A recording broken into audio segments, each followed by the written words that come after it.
What's up, everybody? This is MTGenius, and today we're going to talk about some of the cards that are coming out in Core Set 2021 that I believe are going to be cards that need to be on the lookout for, or cards that I just find interesting in general, or maybe cards that I would like to brew around on future videos.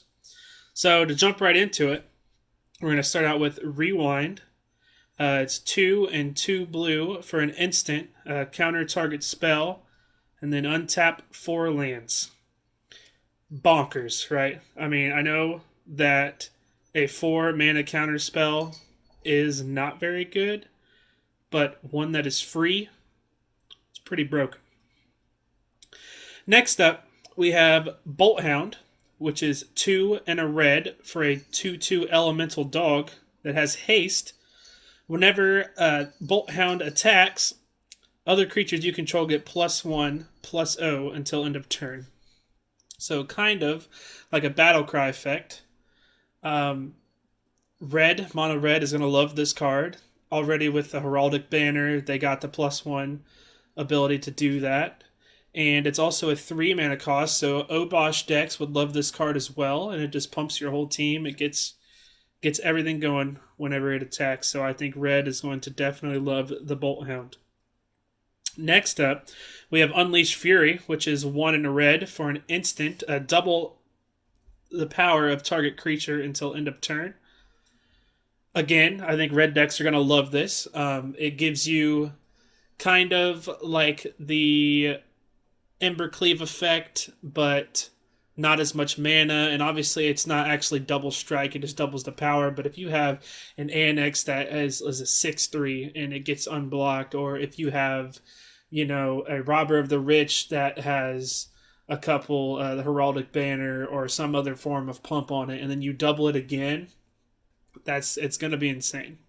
So I think red decks are definitely going to love Unleash Fury. Next up on the list here is Fiery Emancipation, which is 3 and 3 red for an enchantment. If a source you control would deal damage to a permanent or player, it deals triple that damage instead. Again, this is insane. It feels like Wizards of the Coast is just going bonkers sometimes with their card design. Like in Theros, we got Nyxbloom Ancient, which triples all your mana, which led to some fun, great interactions, and I loved running that card in Bant Ramp. Just making a massive Finale Devastation, making massive Hydroid Crisis, But this, maybe not so much in Standard. 6 mana for an enchantment that really doesn't do much when it comes in, other than, if you have a big board state, it's going to do a lot with doubling all the sources and whatnot. But maybe not so much in Standard. But definitely in Commander, for sure. It's going to be a great card. But doubling, or not even doubling, tripling. I said doubling, tripling all the damage is insane. It is crazy. Next up on the list, we have Heroic Intervention, which is 1 in a green for an instant. Permanents you control gain hexproof and indestructible until end of turn. Loved this card when it was printed back in Kaladesh, 8th Revolt, one of the two. Great for any deck running green. It's creature based. You're just going to flash this out here and protect everything, and give it indestructible, hexproof. Not a lot. It's going to kill things. So I think Heroic Intervention is excellent. Saves you from board wipes. Excellent card. Next on our list, we have Grasp of Darkness, which is another reprint, I believe, from Zendikar, Battle for Zendikar. It's 2 black for an instant. Target creature gets -4/-4 until end of turn. Used to be great removal then. It's going to be great removal now. -4 gets around the indestructible aspect of a lot of the gods that are still around from Theros. It doesn't actually kill quite a bit of them, but if you could find another source of damage, or maybe even go in for a block and then use a -4/-4 on it, you can definitely get it taken care of. So I definitely think this card is going to be great in the upcoming Standard. The next card, moving along, we have Light of Promise, which is 2 and a white for an enchantment aura. enchanted creature has whenever you gain life, put that many +1/+1 counters on this creature. I mean, it's great. You know, I used to have a green-white aura deck, and we used to do some pretty amazing things with that. This gives just any creature the Ajani's Pridemate effect, to where anytime you would gain life, you put that many. Well, actually, it's even better, honestly, right? Because like you gain 5 life, you're going to put 5 counters on the creature, and it's only for 3 mana. I mean, like I could see this being very easily slipped into the green-white auras that we already have, and it's going to just make it that much better. Moving on, we have 9 lives, which is 1 and 2 white for an enchantment that has hexproof. If a source would deal damage, put an incarceration counter on 9 lives, and then if it has 9 or more incarceration counters on it, then exile it, and then of course when it leaves, you would lose the game. This is just, I mean, maybe it might save you in a tough spot. It might buy you a couple extra turns. But I think the coolest thing that would be with this is giving it to the other player, right? Giving it to your opponent.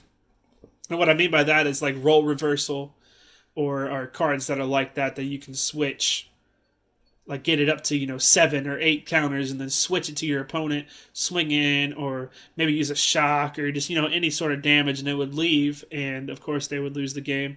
I think that would be great. It'd be really fun to build around, and might be a deck in the future, so look out.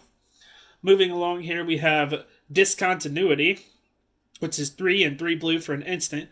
As long as it's your turn, this spell costs 2 blue less to cast. End the turn. Now this, stops triggers from happening. As soon as it comes down, it exiles the entire stack, and you immediately go to the cleanup phase. And there's a lot that you can do with this. Some examples: Ilharg, putting the creature onto the battlefield. Usually it would go back to your hand at the end step. You could use this at the end of your turn, just pay 2, and you would just keep that creature onto the battlefield. On the opposite side, on your opponent's side, you could use, of course it's going to be 6 mana, so it's going to be a lot, but you could cancel a Yorion trigger if, they try to bring Yorion out and blink everything. When they try to bring it back, you could just end the turn, and they would lose out on all that value. That'd be a pretty amazing thing to do. I think the coolest interaction that there's going to be is Chance for Glory, which gives your entire creatures indestructible, and you get to take another turn. And of course, Discontinuity will stop that last clause, which would otherwise kill you at your next end step. So I think it's going to be really interesting. It's going to be a lot of neat things that you can do. Definitely another card that I will be building around. Moving on, we have Sublime Epiphany.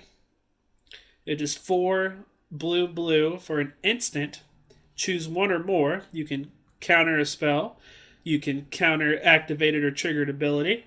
You can return a non-land permanent to its owner's hand. You can create a token that's a copy of target creature you control, or target player draws a card. Bonkers, right? It's Cryptic Command, a little bit extra, but you get so much with it, right? There's a lot that could go on here. Countering spells, countering abilities, drawing cards, making a copy of something you already have on the battlefield, especially if it's something that's going to get you even more value. It's going to be insane. So moving on, this is more of like an honorable mention. I don't really think this card's going to be relevant at all, but Brittle Form is 1 and a blue for an enchantment. Whenever you cast a non-creature spell, you may have Brittle Form become a 3/3 Sphinx creature with flying in addition to its other types. And I really like this card just because back in the Hour of Devastation Amonkhet block, I used to have a Sphinx tribal deck, and this was a big key in that deck.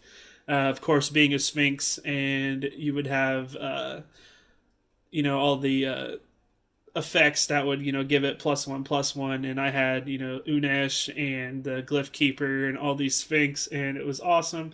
Also, the pay 2 and a blue to scry is sometimes relevant. But yeah, just wanted to throw that in here just as a little bit of nostalgia, and I'm glad it's getting reprinted. And of course, the by far most requested, everybody loves this card, we needed to see it, Colossal Dreadmaw. The 6/6 for 6 with trample. Where have you been? Welcome back.